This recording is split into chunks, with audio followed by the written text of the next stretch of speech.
Tú me das la indicación, Michelle. Sí, yo le digo.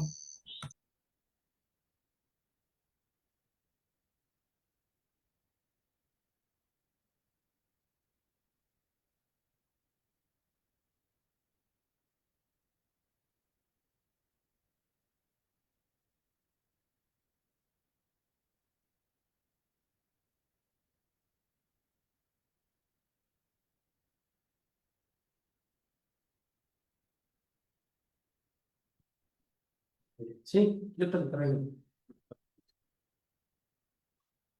Está arriba de los...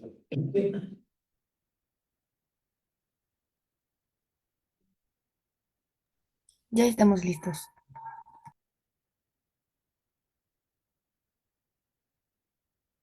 Que viene de Oaxaca, que viene de Oaxaca. Casi no oigo. Es que nos dijo la doctora Laura que usted venía de Oaxaca, creo. Ah, de Morelos. Perdón. Que si usted no vive aquí, que viene de otro lado. Yo ya soy chilango. Tengo 50 años viviendo en la Ciudad de México. Sería el otro ponente. La Ciudad de México, capital, ya me pertenece por antigüedad. Por mis ancestros.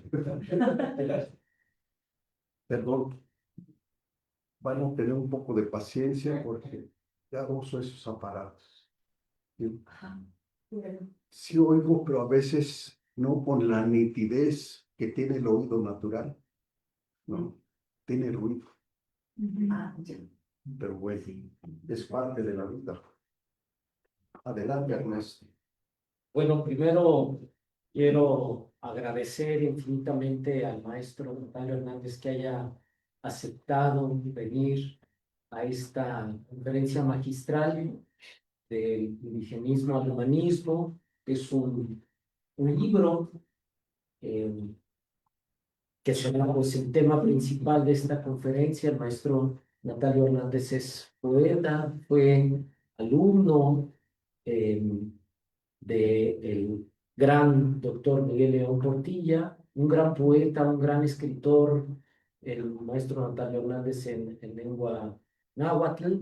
Y pues para dejarlos ya con la presentación de su conferencia del día de hoy, del indigenismo al humanismo, me quiero dar a la tarea, si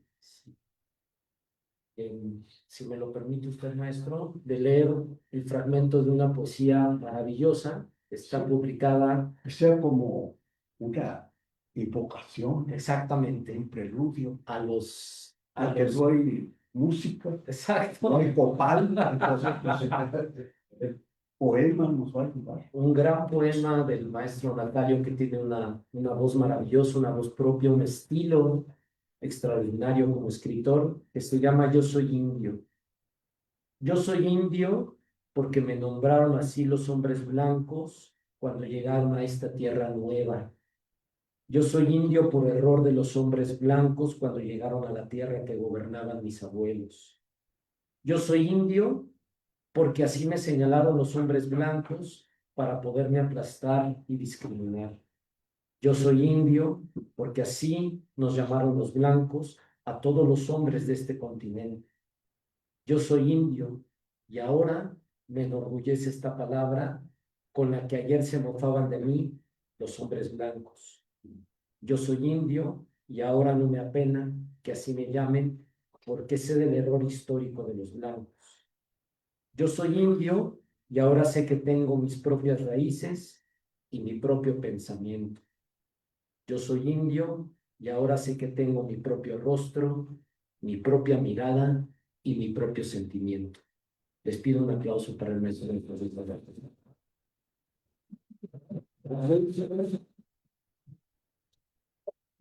Ese poema tiene 500 años, 500 años. siendo una metáfora del tiempo.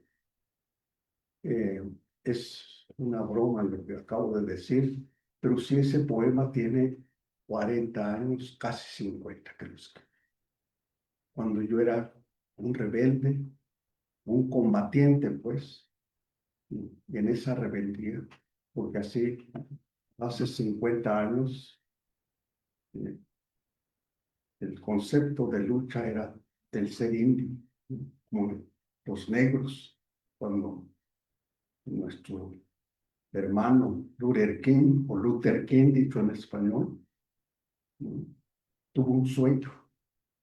Y ellos dijeron, nosotros no somos de color, nosotros somos negros, ese es nuestro color. Y en México, en los 70s, el concepto de indio era para luchar. Y bueno, ahora ya no soy indio, soy náhuatl, soy mexica. Hay una transformación cualitativa en el pensamiento.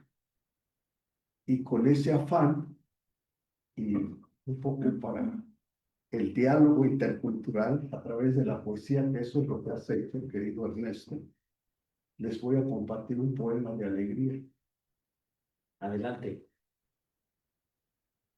Este poema yo le he llamado Ipehuaya, que quiere decir inicio del canto. Y también me ha acompañado a lo largo de 40 años. Pero es más amigable, el otro es con flechas, si no es que con machetes. Ni cuicatea tus lacheles. Ni quien cuicatea toctigua ni igual las de parte. Tonan sin las de parte. Y Juan pato lacheles. Que wak shorchit. Igual que wak cuicate. Shorchit. Igual cuicate. Inicio del canto. Canto a la vida, al hombre y a la naturaleza, a la madre tierra, porque la vida es flor y es canto, es, en fin, flor y canto. In xochitl, in cuicatl.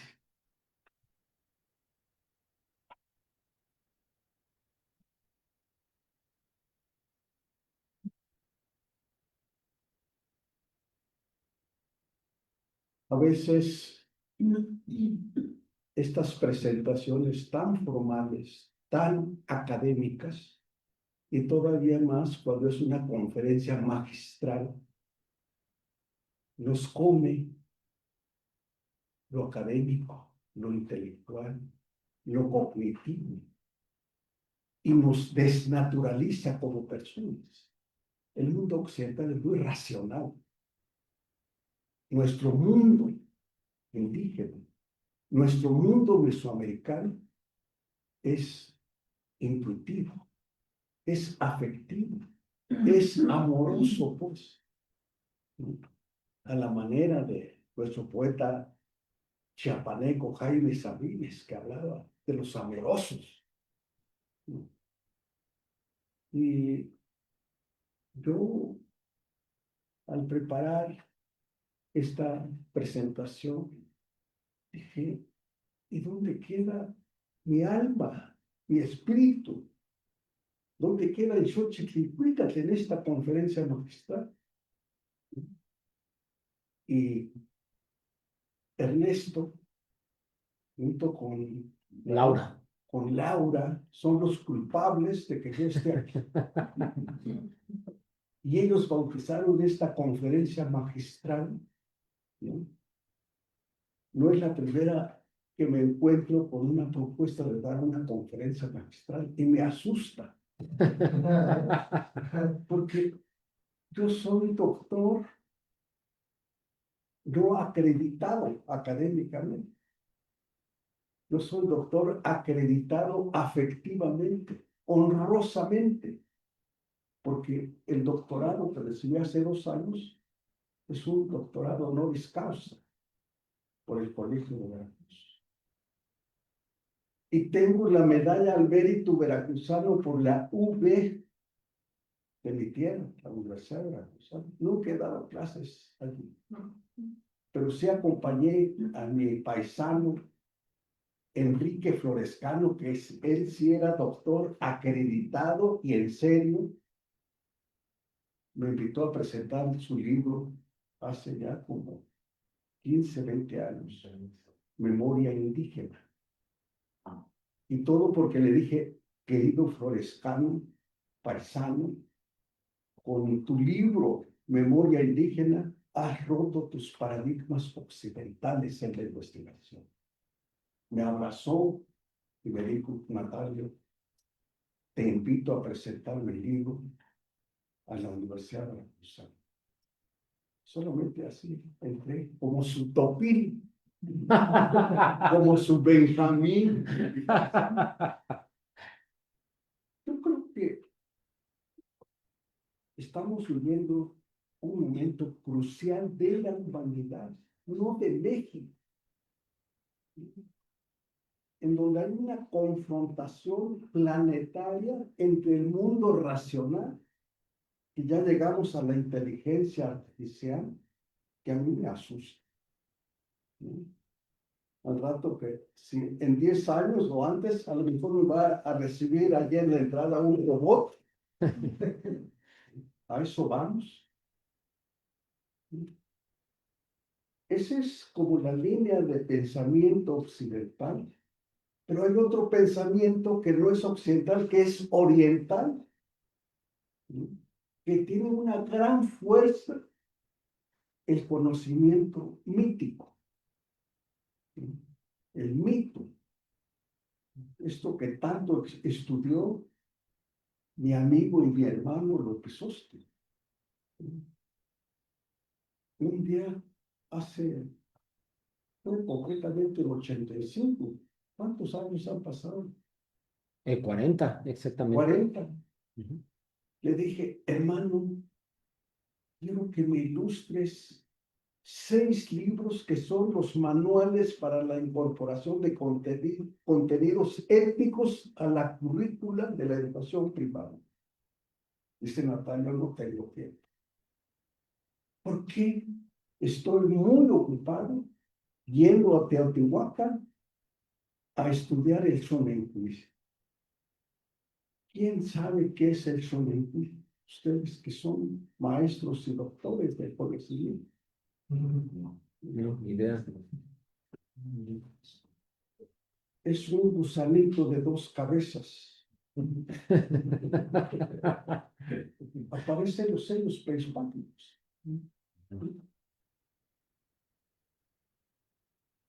Es la unidad y la lucha de los contrarios. Es lo que dejaron los abuelos de Mesoamérica, pero nadie estudia. El maestro López Olte sí lo estudió toda su vida y dejó los mitos del Tlacuache y todos los demás mitos mesoamericanos. Es impresionante lo que dejó. Si les pregunto, ¿quién ha leído los mitos mesoamericanos? A ver. Ahí está el conocimiento mesoamericano y el conocimiento occidental. Yo, joven como ustedes, hace 40 años, empecé a estudiar la leyenda de los soles. Y todo lo que decía leyenda de los soles, lo pescaba y trataba de entender. Nunca entendí. Porque es mito y conocimiento. Son las 2 cosas, la leyenda de los soles. Es la metáfora del tiempo. ¿Quién estudió eso? Mi maestro León Portilla. ¿Quién estudia a León Portilla? No, es literatura, es cualquier cosa. No. China jamás ha abandonado su cultura milenaria de 5.000 años. El maestro Confucio, que vivió 6 siglos antes de la era cristiana, tiene vida ahora en la política expansionista de China. ¿Y nosotros qué sabemos de los maestros nuestros? ¿De los olmecas? ¿De los mayas? ¿De los teotihuacanos? Ernesto, has desviado, descarrilado mi conferencia magisterial y lo orientaste hacia otro lado. Porque eso es lo que nos pasa. Nos pasamos en estudiando el mundo occidental, en la licenciatura, en la maestría, en el doctorado. Y nuestro mundo mesoamericano no existe en las universidades convencionales. Yo estoy en Chiapas y con esto termino, porque si no, no voy a terminar de presentar mi conferencia magisterial, ya no es magistral. El secretario de Educación hizo un doctorado en la UNAM. Búsquelo en el Google ahora. Pregúntenle al aparato ese, oye, ¿quién es Roger Mandujano Ayala? Y va a dar el currículum. Es joven, 40 años.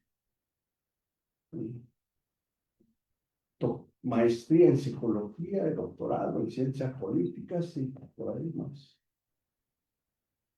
Lo acompañé porque yo viví todo este año en Chiapas. Soy miembro, tú no lo dijiste, del Consejo Consultivo Intercultural para la Transformación Humanista de Chiapas. Otra vez, muy rimbombante, pero muy simple.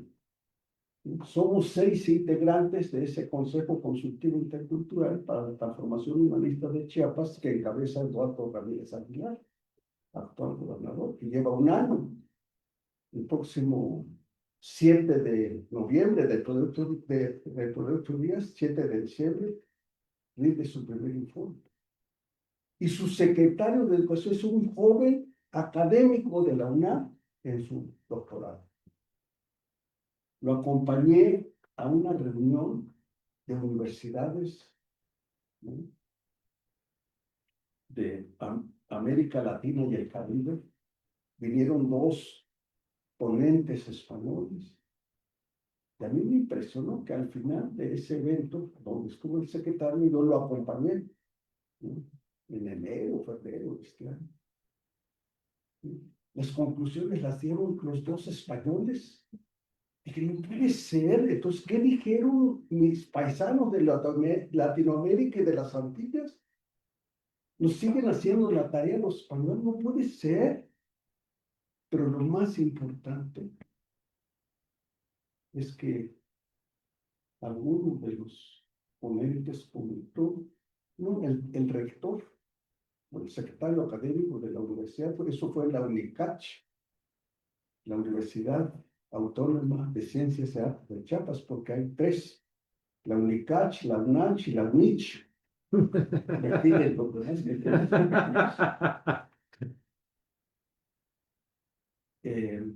Y bueno, pues varios de ellos aquí han estudiado la Complutense. Cuando habló el secretario, dijo, yo también hubiera querido hacer un doctorado en la Complutense. Yo también en la UNAM, ¿no? Pero además quiero decirles que nuestras universidades nos forman como si fuéramos occidentales. Las universidades nuestras convencionales nos occidentalizan, pero no somos occidentales. Y me dio mucho gusto, porque yo he venido diciendo lo mismo desde hace 20 años. Yo fui profesor 20 años del programa universitario de estudios para la diversidad y la interculturalidad, ¿no?, que antes no se llamaba así, me gustaba más. México nació en 20 años dando 2 materias, literatura en lenguas indígenas y educación intercultural para todos, no para los indígenas. Retos y desafíos, 20 años. Me retiré hace 2 años. Me cansé, ya no tenía nada que decir. Dicho esto, vamos a empezar. Me va a auxiliar Paola. Paola, ¿podrías saludar brevemente a nuestros colegas? Claro que sí, Amigas, Piali. amigos?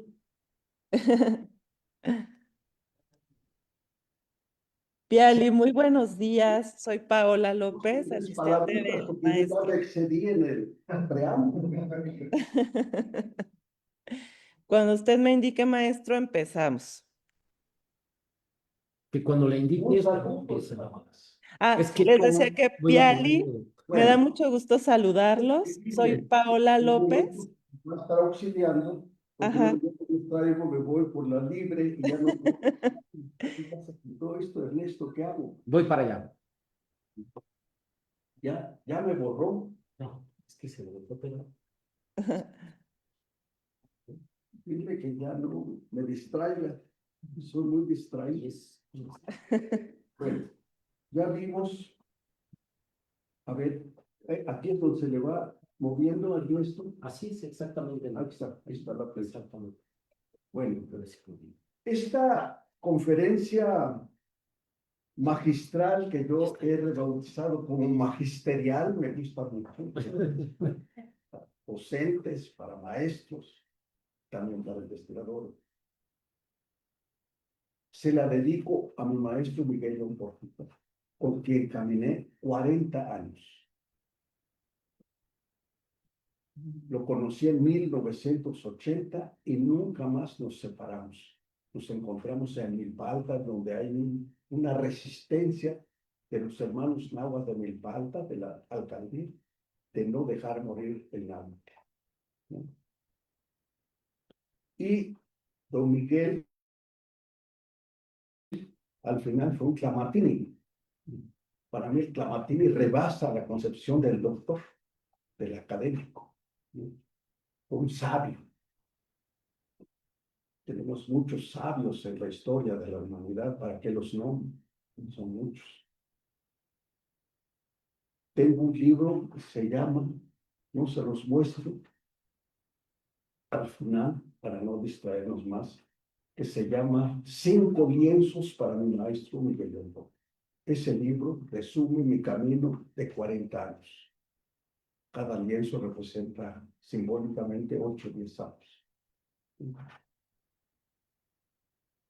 La Torpehualistli.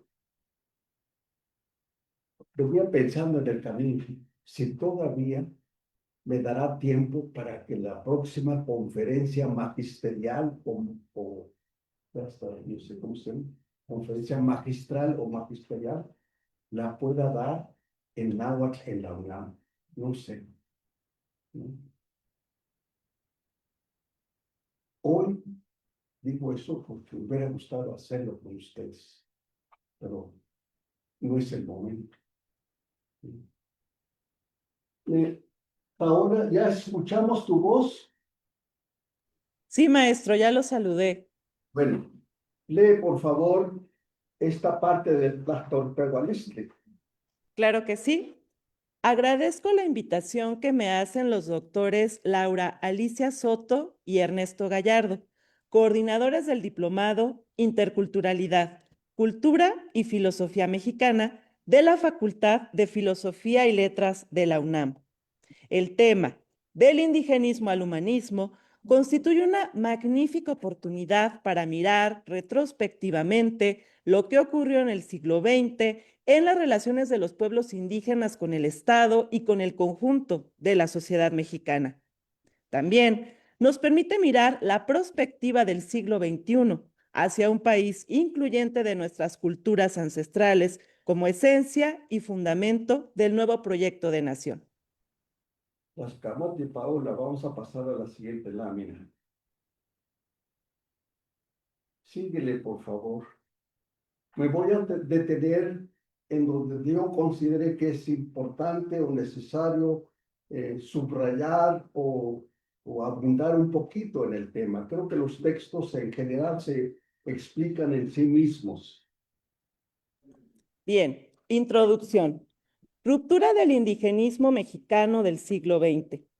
La política indigenista del Estado mexicano del siglo pasado se caracterizó por ser asimilacionista y paternalista. Se proponía la integración de los pueblos indígenas al desarrollo nacional, en detrimento de sus lenguas, culturas e identidad. Un En momentito, Ajá. un momentito. Nada más para enfatizar. Cuando digo paternalista, en realidad, en el siglo pasado, el Estado mexicano, a través de las diferentes instituciones, veía a los pueblos indígenas como menores de edad, que había que tutelar, porque no sabían qué querían.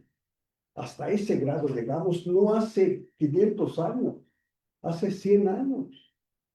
Bueno, seguimos, por favor. En Paola. 1940, el gobierno de México convocó al primer Congreso Indigenista Interamericano y como resultado se creó el Instituto Indigenista Interamericano, desde donde se estableció la política indigenista para toda América Latina. Un momentito. Este instituto tuvo una gran presencia en América Latina, porque de este instituto se crearon institutos en todos los países de América Latina, salvo Argentina, que siempre ha dicho que no hay indígenas. Todos son europeos. No recuerdo ahora si en Brasil se creó el instituto, creo que no, porque me da mucha pena, sentimiento decir que en Brasil no ve a los indígenas. Siguen siendo tutelados igual que en el siglo pasado.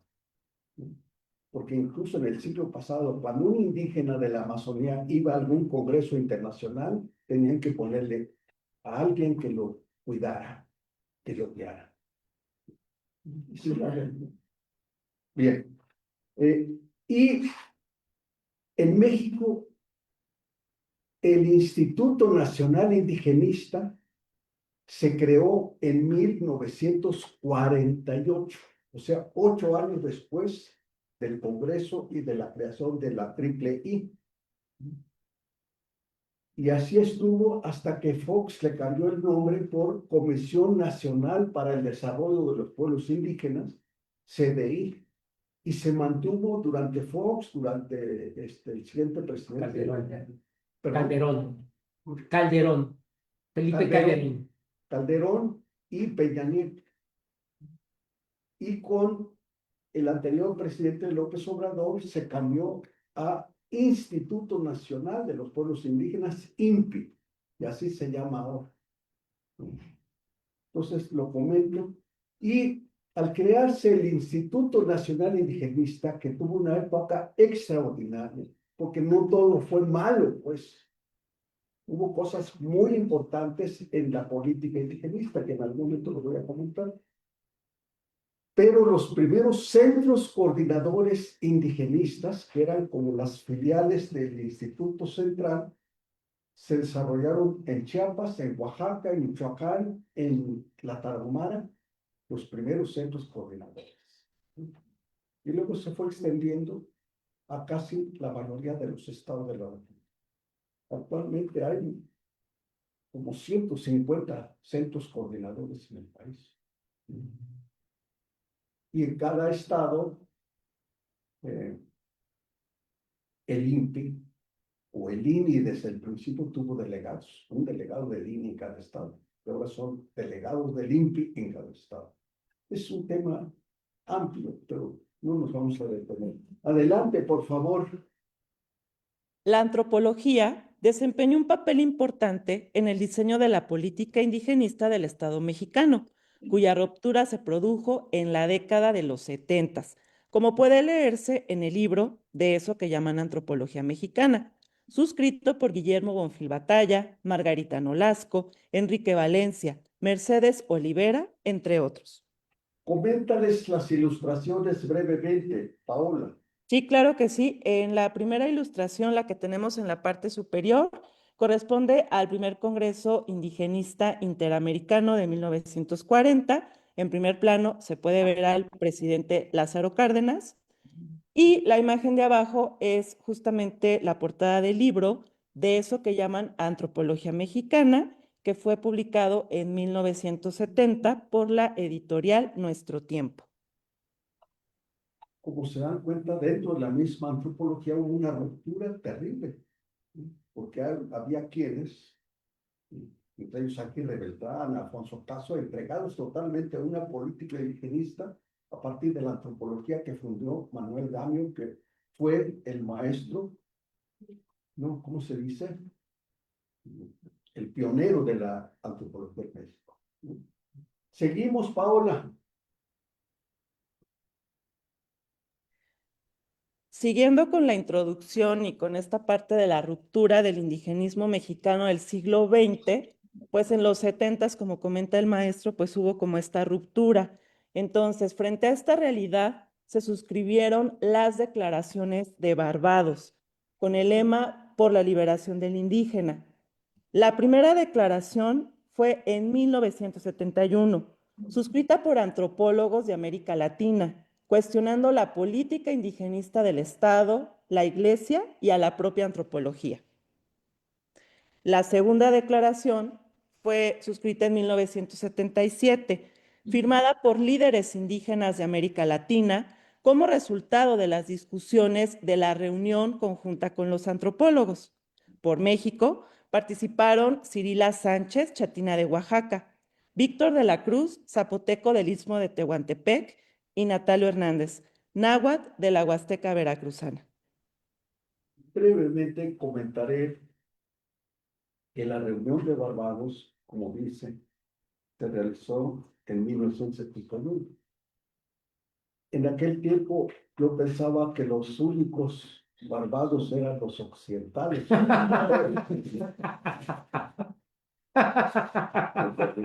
Era yo demasiado inocente. Y cuando nos invitan a ir a la segunda reunión de Barbados, y que voy a encontrar muchos Barbados, es una isla en las Antillas, en donde la población es negra totalmente. O sea, arrasaron con los nativos durante la conquista y la colonización. No hay, ¿no? Es impresionante. Una isla colonizada por población negra que llegó como esclava, población esclava, ¿no?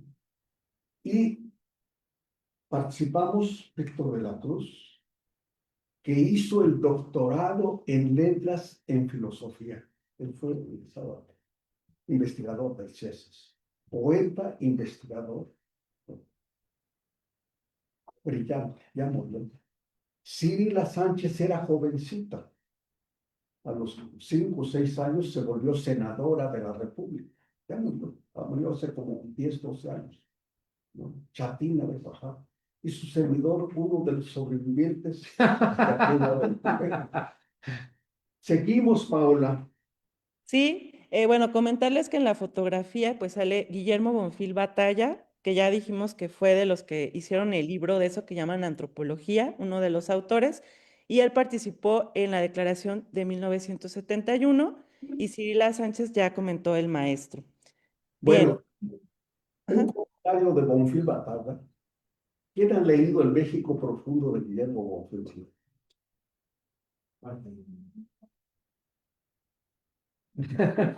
¿Quiénes? Con ganas. ¿Tú lo has leído, hermano? ¿De atrás? ¿Eh? Es que le haces así. Yo no solo lo he leído, lo presenté. Salió en 85 por allí. Yo fui muy amigo de Guillermo Bonfil. Fue uno de mis maestros. Y por andar de metiche le dije, maestro, por favor, cuando salga el libro México Profundo, vamos y lo presentamos con los maestros de educación secundaria. Tengo un amigo que tiene una asociación. Y dijo, sí, ¿no? 5 días antes dice, Natalio, no voy a poder ir. Yo sentí que el mundo se me dice, tú lo vas a presentar. No, maestro, ¿cómo lo voy a presentar? Temblando fui a presentar el libro porque don Guillermo no pudo ir. Seguimos, Pablo. Bien, ahora, en el caso de México, por otra parte, el movimiento también se desarrolló en la década de los años 70 para cuestionar la política indigenista del Estado mexicano. Entonces, en esta década tenemos el surgimiento de diversas asociaciones y organizaciones indígenas. Primeramente, la Organización de Profesionistas Indígenas Bilingües AC, la OPINAC, de 1973. Se Permítame realizó. decir un dato, nada más. Esa organización, su nombre fue Nechikolisquitlenahuatatoa Masewa Tlamachtiata. Ese es el nombre real. Y claro, para que la sociedad no hablante de náhuatl nos entendiera, le llamamos Organización de Profesiones Indígenas Náhuatl, hacer opinar por sus siglas. Y yo fui el primer presidente. Y desde entonces no he dejado de caminar, ¿sí?, en esa ruta de reivindicación de lo nuestro, lo mesoamericano, lo indígena, lo náhuatl, ¿no? Seguimos, Paola. Sí, después tenemos la realización del Congreso Indígena de Chiapas, organizado por el obispo Samuel Ruiz en 1974. El surgimiento del Consejo Nacional de los Pueblos Indígenas, por sus siglas CNPI, y la realización del primer Congreso Nacional en Pátzcuaro, Michoacán, en 1975. Después se dio la creación de la Alianza Nacional de Profesionistas Indígenas Bilingües, la ANPIBAC, en 1977. Y por último, en 1978, se tuvo la firma del Pacto del Valle de Matlatzinca, documento que puede leerse en la antología El Final del Silencio, de Julio Garduño. Comenta las fotos muy brevemente. Claro que sí, la fotografía de la parte superior es del Congreso Indígena de Chiapas de 1974 y la de la parte de abajo es de 1975 y es el primer Congreso Nacional de Pueblos Indígenas que se realizó en Pátzcuaro. Un comentario breve, Paola. El Final del Silencio lo integró Julio Garduño, un hombre blanco. Ahora me pregunto si fue mestizo o fue criollo. Se volvió mazahua. O sea, eso pasa con muchas culturas. Hay gente que se vuelve judía sin ser judía, ¿no? Ser jesuita no es necesariamente ser sacerdote, ¿no?, sino por los principios. Él se volvió mazahua, ¿no? Escribió un poema de combate que se llama Soy mazahua, en los 80s. Y ya, como era un poema que recogía toda la demanda indígena, los totonacos lo tradujeron al totonaco y le pusieron Soy Totonaco, pero el contenido es el mismo. Y en esta antología del Final del Silencio, publicado ahí, no recuerdo, ya lo dijo Paola, en 78, el Pacto del Valle del Matlatzinca se firmó con la espina de maguey y sangre que se sacaron los 5 jefes del Valle del Matlatzinca: otomíes, mazahuas, nahuas, tlahuicas, y no recuerdo qué. O sea, cuando yo leí eso, dije, no, verdaderos guerreros, ¿no? Sacaron, en lugar de tinta, pluma, punta de maguey, y firmaron el pacto. Esto que estoy diciendo está en la declaración y en la antología que dejó Julio Garduño el año hace 20 años. Seguimos, Paola.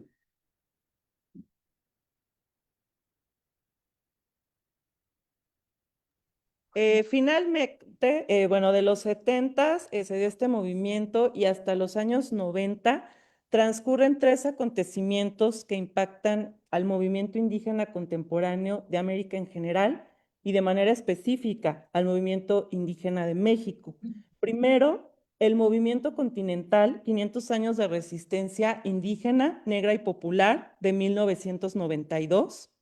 En ese mismo año, el Consejo Guerrerense, 500 años de resistencia indígena. Y, en tercer lugar, el movimiento armado del Ejército Zapatista de Liberación Nacional, que ocurrió en Chiapas en 1994 y que trascendió a todo el mundo con el grito de guerra, ya basta, y el reclamo, la nación mexicana nos ha olvidado. Esto que decimos de manera muy breve en el tercer apartado, todo eso está documentado en los medios porque salieron muchas declaraciones de la selva. La primera fue tremenda, la segunda ya menos, ¿no? Y mucha literatura que escribió Marcos. Marcos se volvió el embajador de los dos mundos, del mundo indígena y del mundo urbano mestizo, ¿no? Se volvió mito, sigue siendo mito. ¿Existe o no existe?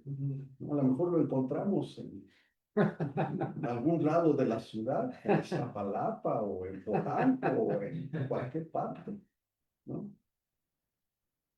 ¿No?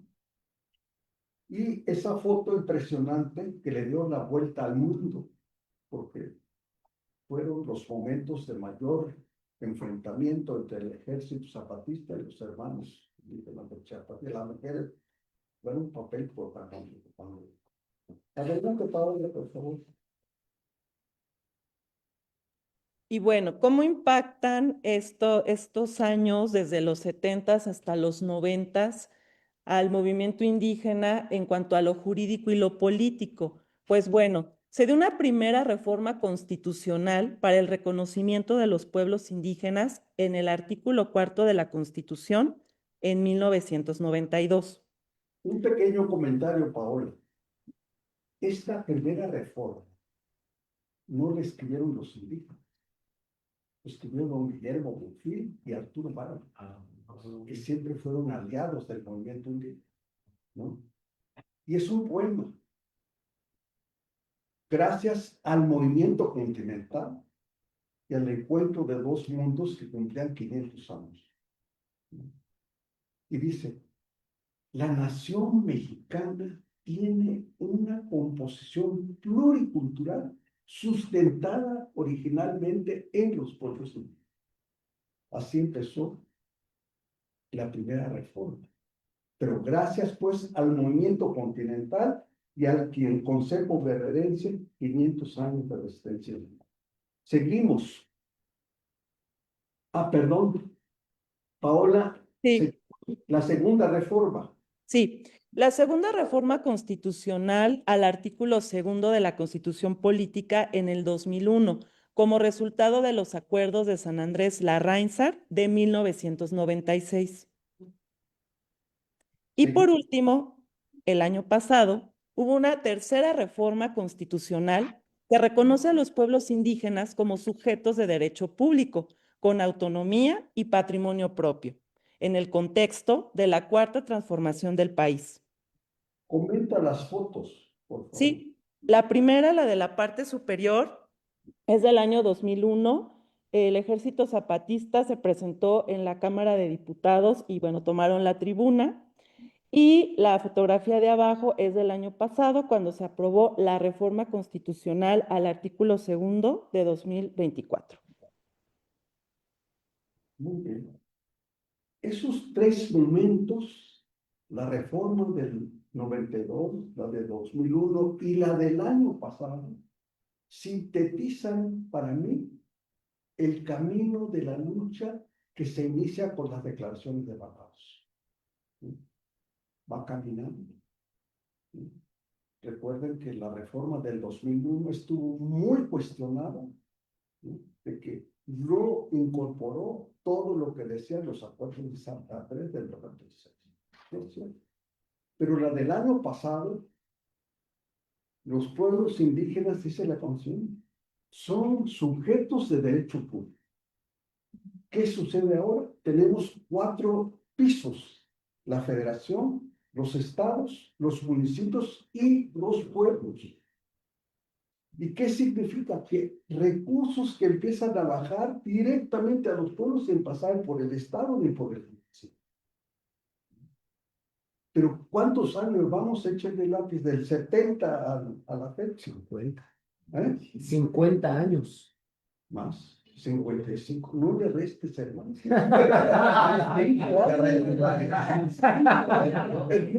No es poesía, ¿no? Fueron popolazos. Bueno. Y el presidente anterior, de manera simbólica, a los que les dio el carácter de pueblo autónomo, fueron los yaques. Resistieron 500 años, hermano.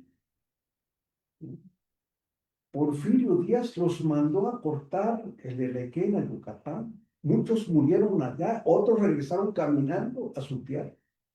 De ese tamaño, no estamos hablando de hace 500 años.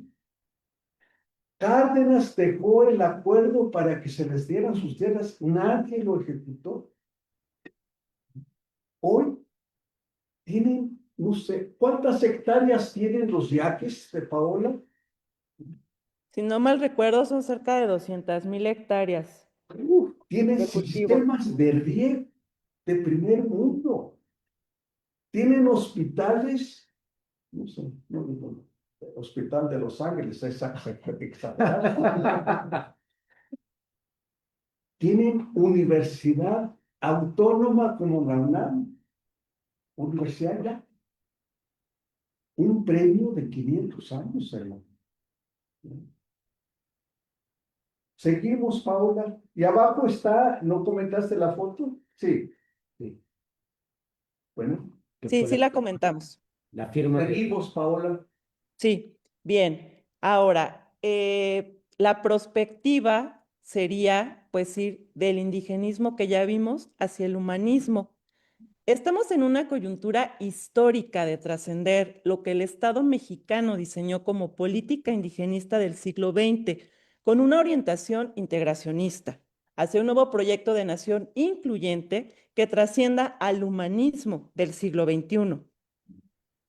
Este humanismo, desde el punto de vista del maestro Natalio, debe recuperar los aportes culturales, los valores morales y espirituales y la visión del mundo de los pueblos indígenas que descienden de la civilización mesoamericana, para enriquecer el humanismo occidental que hemos conformado desde la colonia hasta nuestros días.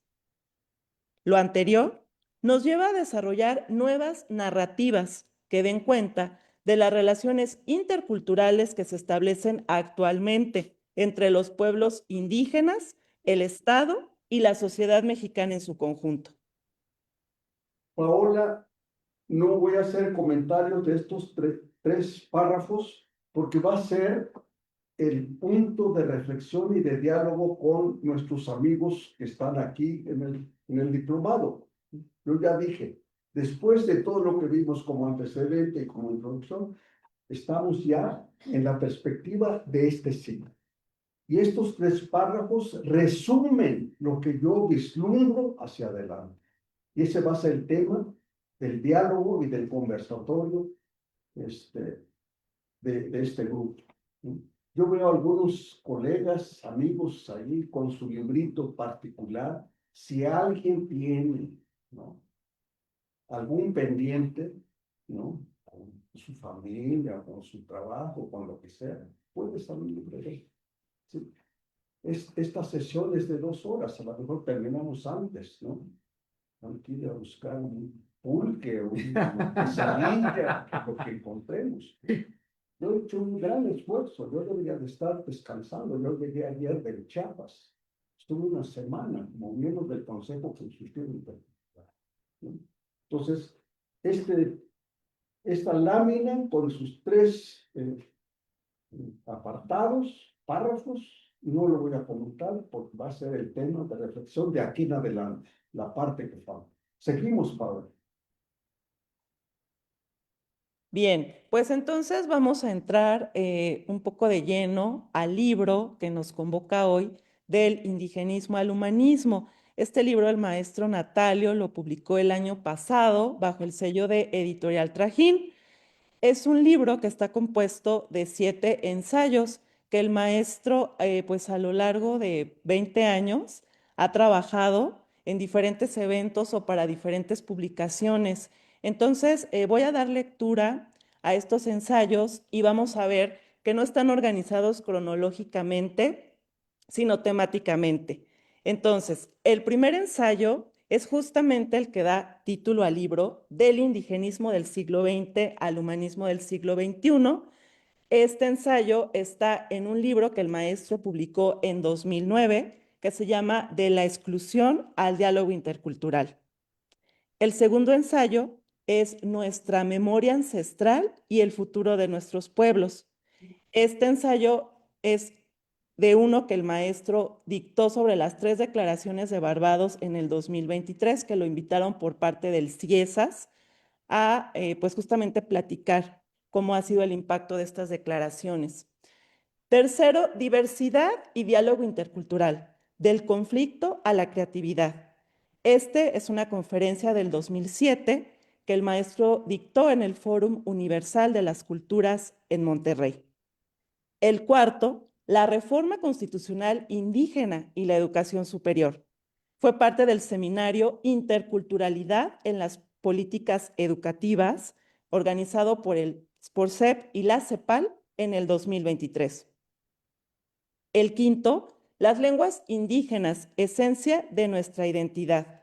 Es un ensayo que se publicó en la revista de la Ibero en el 2019.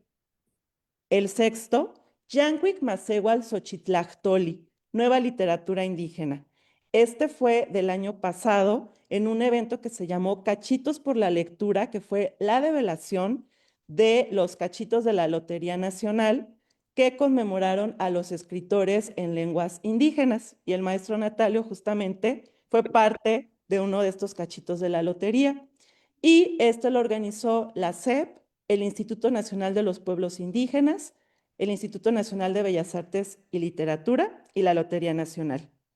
Y por último, el séptimo, las culturas indígenas de México en el siglo XXI, fue una conferencia que se dictó en el Instituto de Cultura de Saltillo en el 2001. Paola, hago dos breves comentarios. El primer ensayo, como se dan cuenta, es el ensayo que le da nombre al libro. Para que no fuera así un título extenso, le llamé Del indigenismo al humanismo. Porque es como el paraguas que alberga los demás ensayos. Y la mirada prospectiva está en el ensayo 7, Las culturas indígenas de México en el siglo XX. ¿Cómo veo yo lo indígena hacia adelante? No como decoración, no como folclore, porque el mundo mestizo, la famosa raza cósmica que dejó proyectado Vasconcelos, ¿no? Una raza cósmica sin raíces, sin memoria, porque él nunca entendió la riqueza de los pueblos. ¿Cómo era el momento? Es interesante que lean a Ulises Criollo, ¿no? Vasconcelos fue, su padre ayudó a tender los rieles de los trenes, ¿no? En la última etapa del porfiriato, y él nació en Oaxaca, pero no era oaxaqueño. Entonces, nunca tuvo arraigo en ninguna parte específica de México. Entonces, veía a los pobres hermanos campesinos, indígenas, todos harapientos, ¿no? Producto de la explotación del cacicazgo y del porfiriato, de los hacendados, ¿no? Sin hablar español. México no debe recuperar eso. Son atrasados, ignorantes, ¿no? Entonces, toda la educación que proyectó Vasconcelos era esta visión occidental. Además, México no existía como proyecto de nación.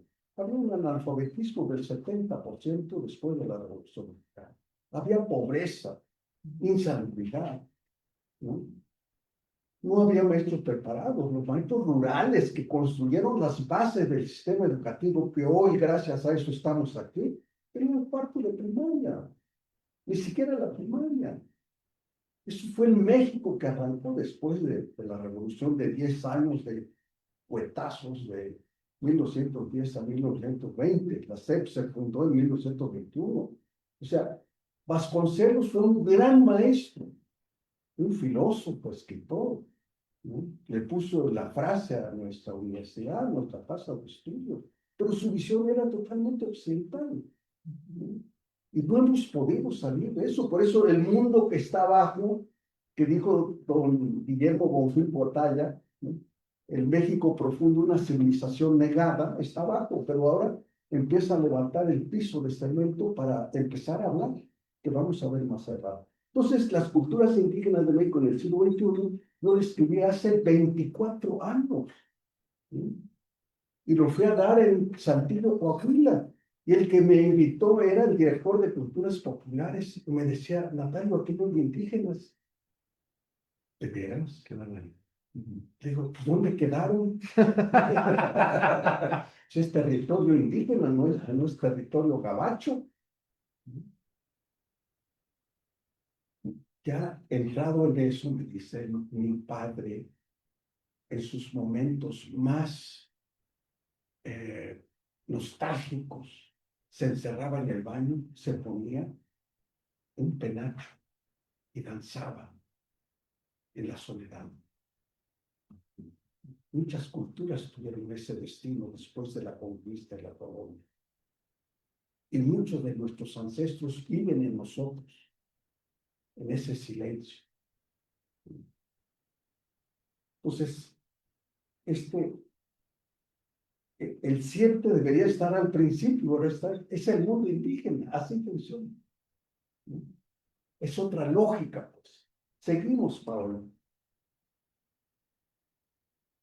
Y el libro también, pues al final de los 7 ensayos está compuesto por un apéndice con 3 apartados, que son documentos que pues sustentan un poco lo que se dice en los ensayos y también se habla de ellos. Primero vienen las 3 declaraciones de Barbados. La que ya vimos de 1971, suscrita por antropólogos, la de 1977, donde ya participaron pueblos indígenas y también antropólogos, y la de 1993, que vuelve a ser suscrita por antropólogos. La segunda es la Declaración de los Escritores en Lenguas Indígenas de 1997 y una muy reciente del año pasado, el pronunciamiento del Consejo Nacional de los Pueblos Indígenas del 2024, que como vemos la fotografía, se instaló el 28 de febrero del año pasado. Para mí, esa foto de 2024 del año pasado me sacó de onda. ¿Saben dónde se hizo esa asamblea? Atrás del World Trade Center, en un hotel de 5 estrellas. Nuestros hermanos que vinieron de casi todos los pueblos del país, ahí se ven. Sesionaron 3 días y al final firmaron la declaración que le llamaron pronunciamiento. Hay puntos esenciales del futuro de la transformación. O sea, para mí la transformación no es bajar todo lo que hemos aprendido en 500 años de convivencia y de desencuentro y de choque. Más bien, eso más lo que estaba. Si no, no habrá transformación sustantiva. Nos quedaremos en los sueños y en los discursos. Y por eso he venido a esta casa de estudios, que es mi casa grande. Mi casa chica fue la Dirección General de Educación Indígena. Yo vengo de esas bases. ¿Sí? Y me honra mucho ser profesor de la misma. Ernesto ya me dijo, quiero que seas profesor del diplomado. Por favor, Claro que sí. siempre. Después de esta conferencia, no sé si me acredite Ernesto. Claro. Pues, Bueno, seguimos, Paola. Paola. Bueno, vamos a ver entonces Ya se trabó aquí sí, el maquinista. no te preocupes. cuáles son los desafíos del humanismo mexicano incluyente. Bueno, a ver, espero a que el maestro vuelva a ver la lámina. Bien, bueno, ¿cuáles son los desafíos del humanismo mexicano incluyente? El humanismo mexicano debe nutrirse de las formas de relación propias de los pueblos indígenas, caracterizadas por una profunda conciencia del ser humano sobre sí mismo y sobre sus vínculos con la comunidad, con la madre tierra y con el cosmos. También conocer y valorar las lenguas originarias para reconocer su dignidad y su relación equitativa con cualquier otra lengua del mundo, pues son sistemas lingüísticos ancestrales de profundo valor histórico y cultural. Recuperar el legado de la cultura ancestral mesoamericana, como lo apuntó el Nobel de Literatura Octavio Paz en su discurso La búsqueda del presente, que fue con el que recibió el premio Nobel, en el que nos dice: el México precolombino, con sus templos y sus dioses, es un montón de ruinas, pero el espíritu que animó a ese mundo no ha muerto. Nos habla en el lenguaje cifrado de los mitos, las leyendas, las formas de convivencia, las artes populares, las costumbres. Transformar la currícula de todos los niveles del actual sistema educativo para que responda a la diversidad lingüística y cultural de México. Seguimos. Por otro lado, otros retos son transformar la currícula de todos los niveles del actual sistema educativo para que responda a la diversidad cultural y lingüística de México.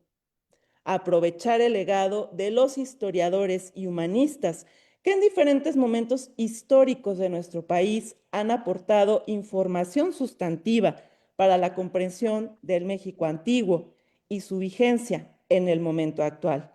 Entre ellos, Sagún, Clavijero, Florescano, Garibay, León Portilla, López Austin, por solo citar algunos. Y de manera emblemática, pues a las mujeres Macuilxóchitl, poeta, Sor Juana Inés de la Cruz y Rosario Castellanos. Aquí nada más decirles que mi maestro León Portilla decía: yo he tenido 3 maestros en toda mi vida profesional. Primero, Sagún, Fray Bernardino de Sagún, que nos dejó un libro en un solo ejemplar que está en Italia, que es el Códice Florentino. Hagan de cuenta que el Códice Florentino es como la Biblia de Isabel. Es decir, no es que sea religioso, sino un corpus.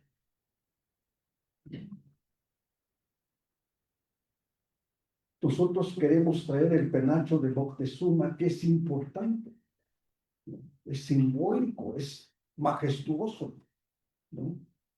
Pero el Códice Florentino, que tiene 3 tomos, creo que ahí proyectó una página, ¿no? Ahora, son 3 tomos. Hubo una edición facsimilar en 92 a propósito de los 500 años, ¿no? Lo hizo el Archivo General de la Nación. Yo lo anduve persiguiendo hasta apenas hace 2 años compré. No les digo cuánto costó, pero no. ¿Eh? ¿Cuánto? Un riñón. Ya subió. Si ustedes se proponen conseguir, tal vez lo consigan en 50,000 ahora. Facsimilar. Entonces, son 3 tomos. Ahora, don Miguel, ahora, es fuente de conocimiento, porque se puede estudiar allí la educación, la cosmovisión, la medicina. Es una obra, un corpus, una ópera, ¿no? Una obra, pues, magistral, amplia. Por eso, ese libro reúne la vida de Sagún, que vivió más de 90 años y es la obra monumental de él. Así como decimos, Cervantes dejó la obra monumental del Quijote de la Mancha, porque escribió otras cosas, pero lo que lo proyecta es el Quijote. Sagún, estoy haciendo una analogía ahora, no lo había hecho antes. Entonces, don Miguel dijo: yo he tenido 3 maestros en la vida. Sagún, el maestro de la antropología, lo acabo de mencionar hace rato. Bonfil Batalla. ¿Ah? Bonfil Batalla. No, Gamio. Manuel Gamio, el maestro de maestros de la antropología mexicana. Era su tío. Y por él se volvió historiador y sabio de la cultura náhuatl de Mesoamérica, porque él se recibió de sacerdote jesuita. Eso lo vamos a leer cuando salgan sus memorias. Yo espero que el año entrante salga la memoria de usted, ¿no? Eso lo platicó él, pero después leí el manuscrito que dejó, que su esposa Cholita está tratando de editar. Me dijo, yo me recibí, entonces di ya ordenado sacerdote jesuita, di mi primera misa, y mi maestro me dijo, Miguelito, ¿estás listo para difundir la palabra sagrada? Y yo le dije, maestro, lo siento mucho, pero no siento el tubín aquí adentro. No siento que mi ser encarne con la palabra divina. Y se quitó la sotana y se puso la de antropólogo y de lingüista y de filósofo. Hay muchas historias en las vidas. Pero bueno, os decía, mi maestro, Bernardino de Sagún, mi maestro Gamio y un sacerdote, ¿no?, llamado Ángel María Garela. 3.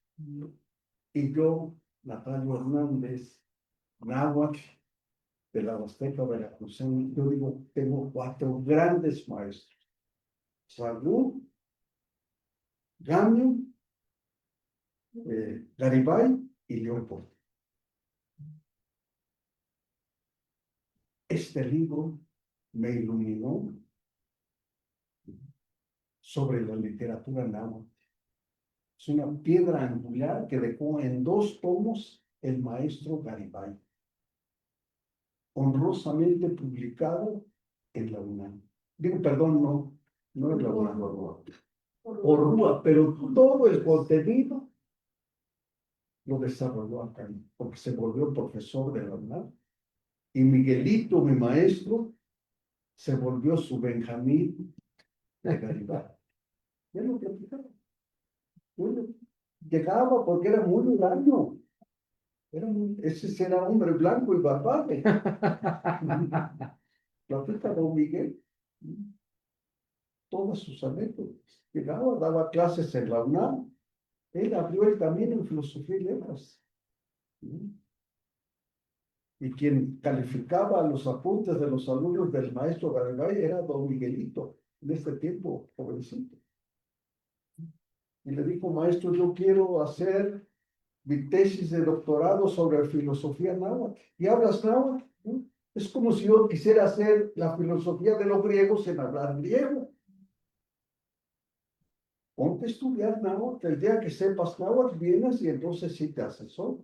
Y así le hizo. Bueno, entonces, hay muchas cosas que yo quisiera comentar, Paula. No sé dónde estamos, pero comento otra vez, Sí, ¿no?, de los chaneques. Ya se vendieron aquí los chaneques. Hoy en la mañana incorporé el nombre de 3 mujeres, porque estamos en el Año Internacional de la Mujer. Yo creo que alguna de ellas me sopló al oído. Macuilxochitl, que quiere decir 5 flores, fue una poetisa que alternó nada menos que con Nezahualcóyotl. Nada menos.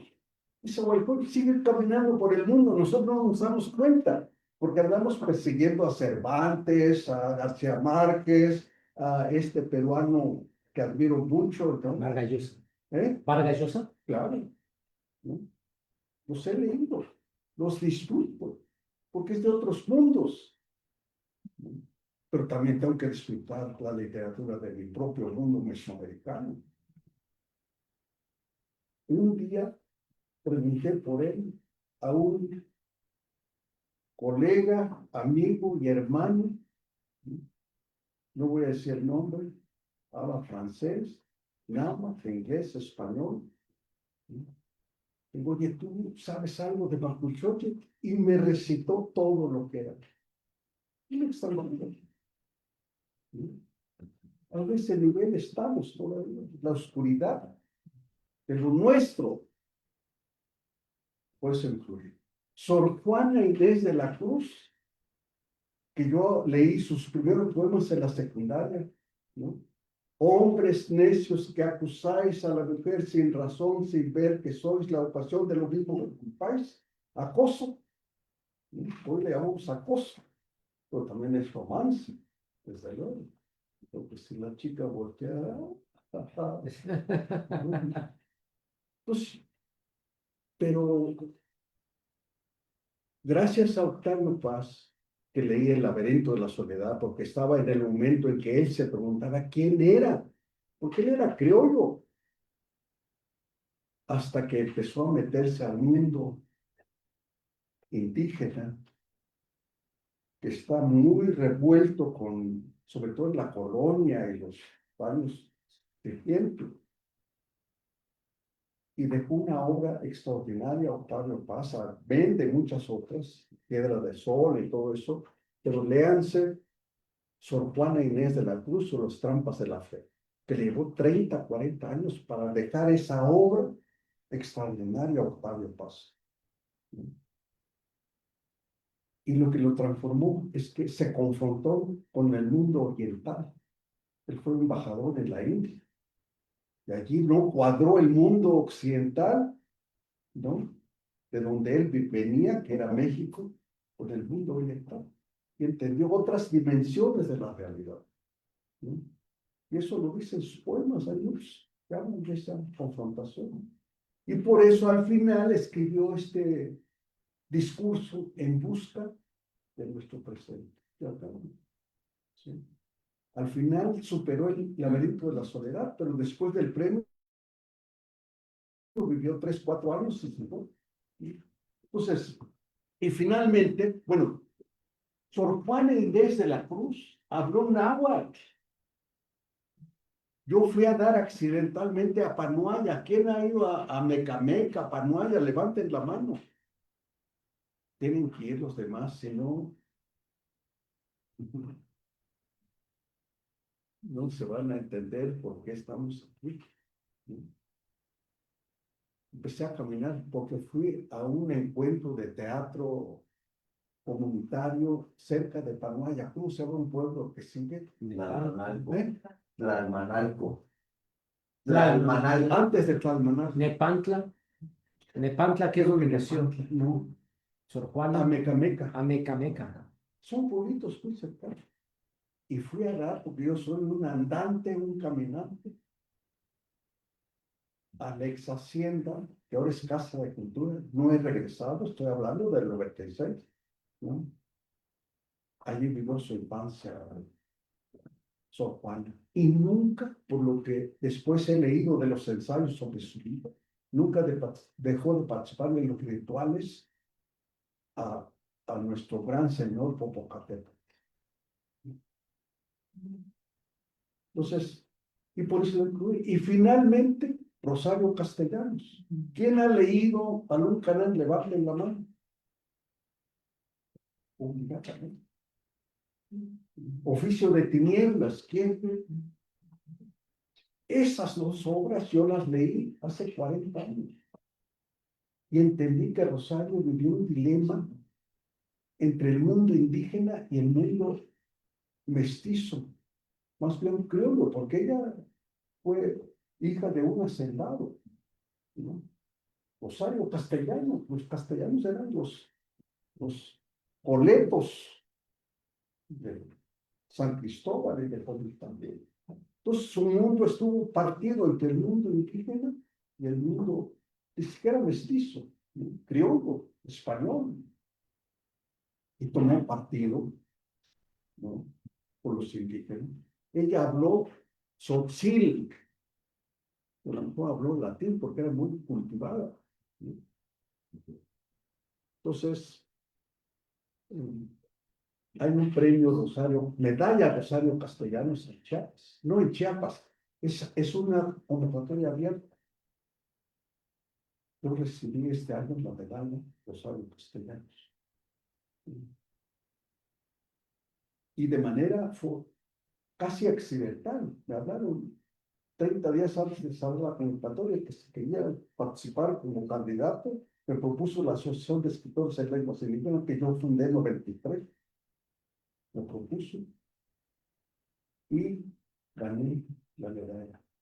Me honra mucho porque ella hizo teatro indígena en Chiapas a mediados del siglo pasado, ¿no?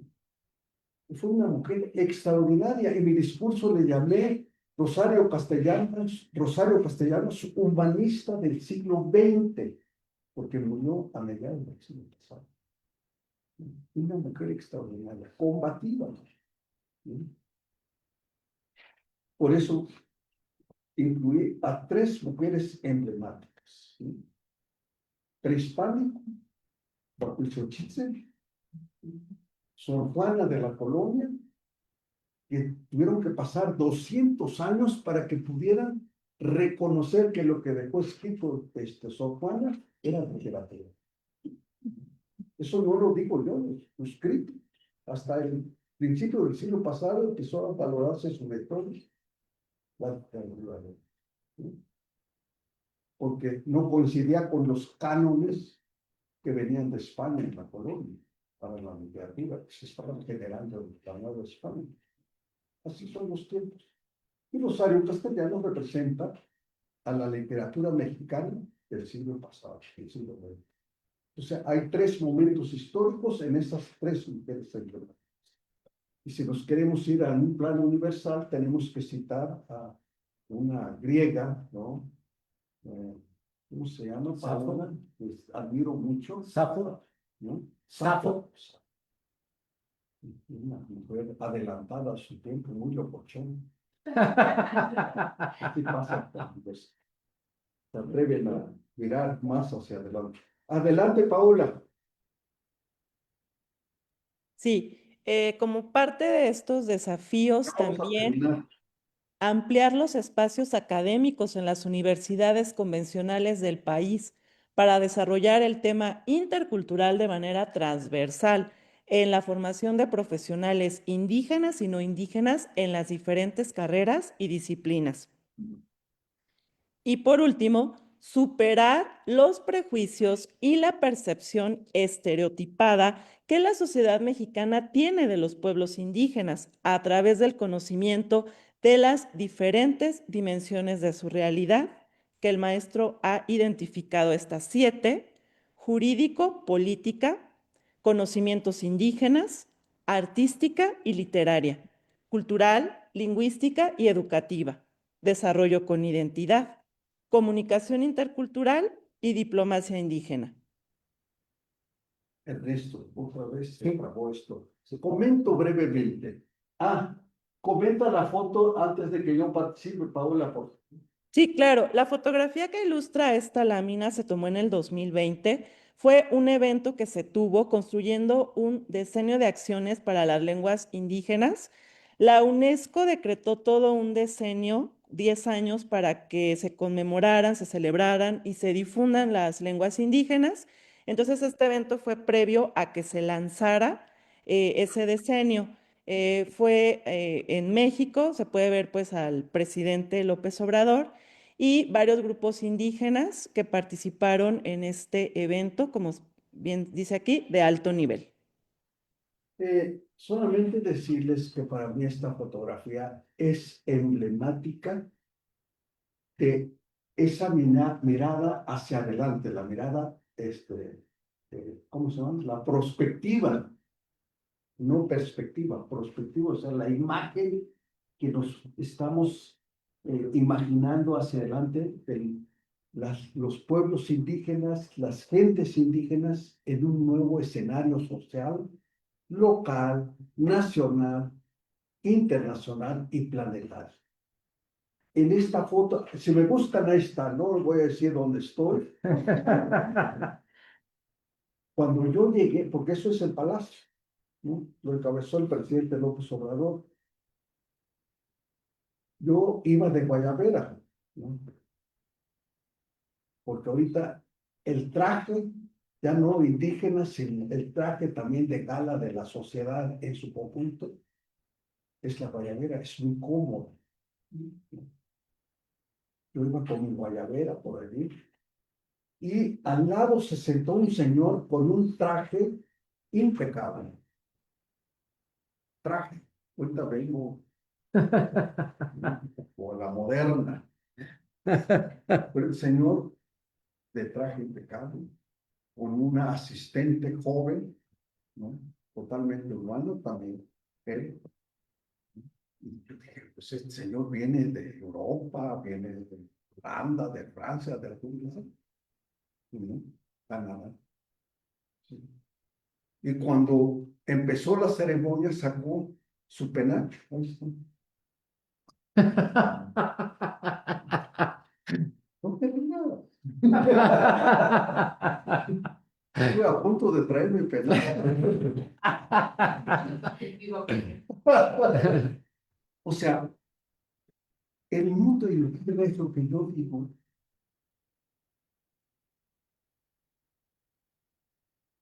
La gente piensa que cuando uno se pone el calzón de manta, con eso ya se es indígena. No, es forma,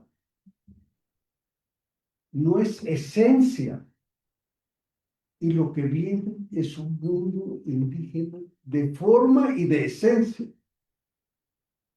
Si fuera este espacio un espacio mío, en mi comunidad, yo me quito este traje y me pongo mi camisa de manta, o mis guaraches también, porque ese es mi mundo social, cultural, espiritual, ¿no?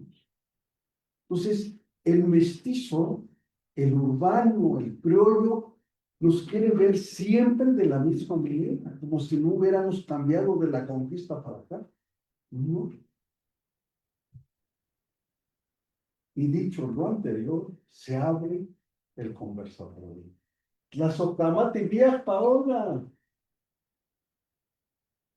Pues aquí, Tlazocamati Miak, dice el maestro, muchas gracias. Y aquí dejo las redes sociales del maestro para que lo puedan seguir. Tiene página web, Facebook, YouTube, Instagram y TikTok. Ahí publica poemas, eventos, en todo lo que ande haciendo. Videos, canciones. Videos, ajá. Entonces, pues para que lo puedan seguir. Amigos, pues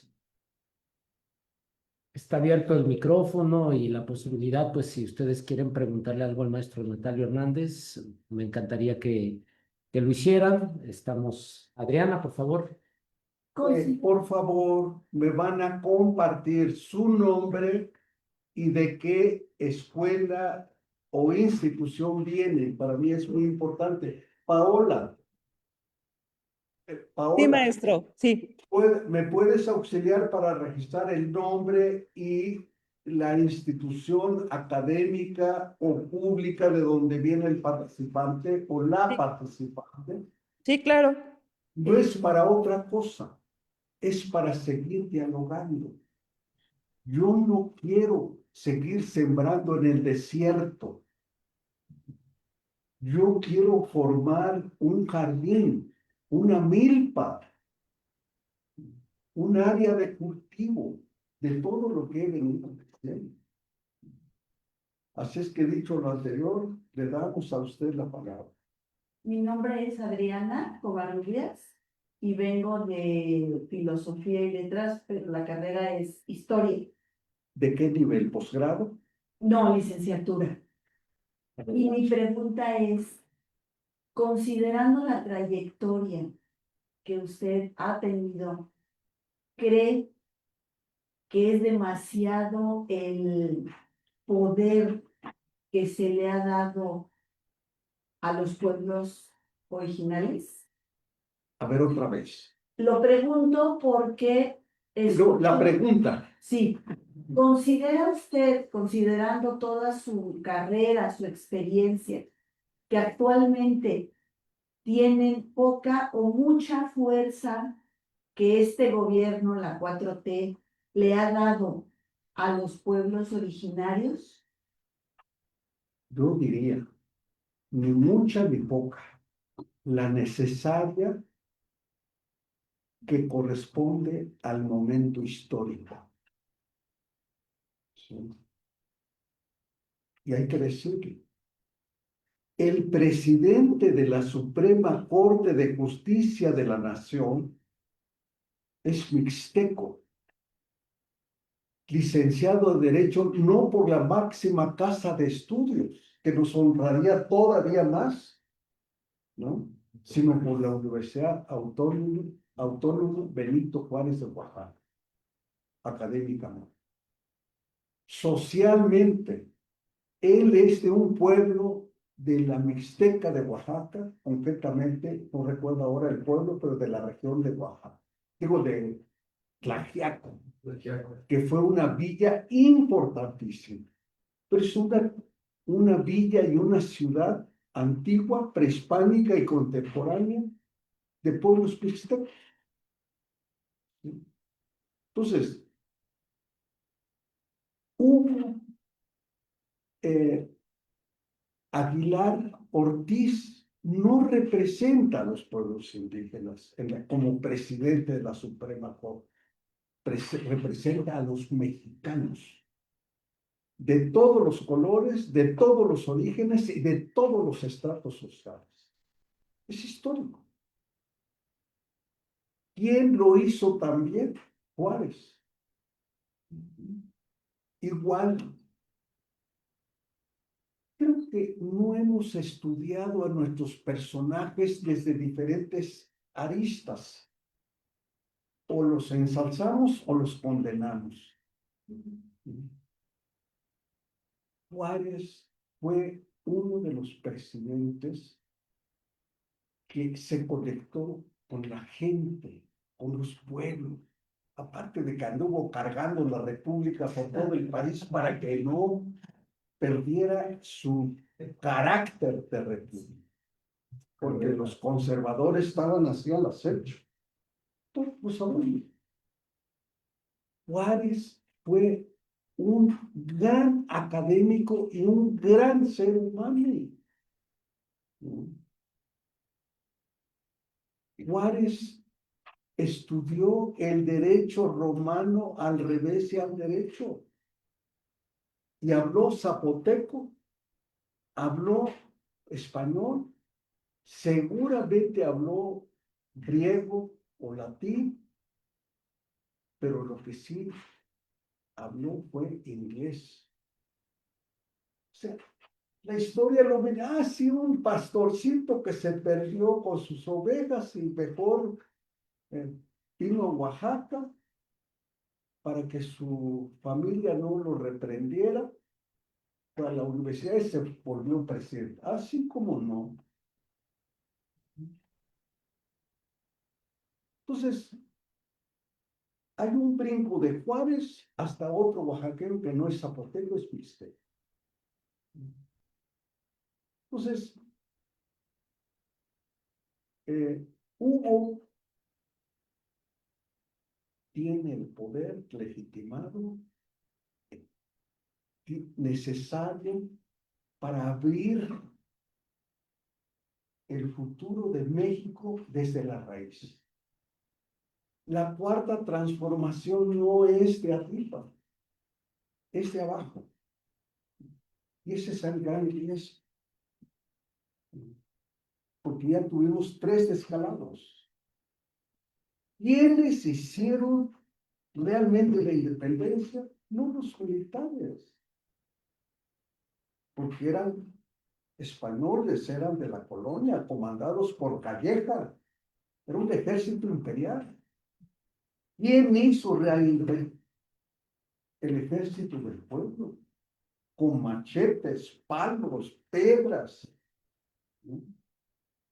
Guiados por un Mesías, otra vez,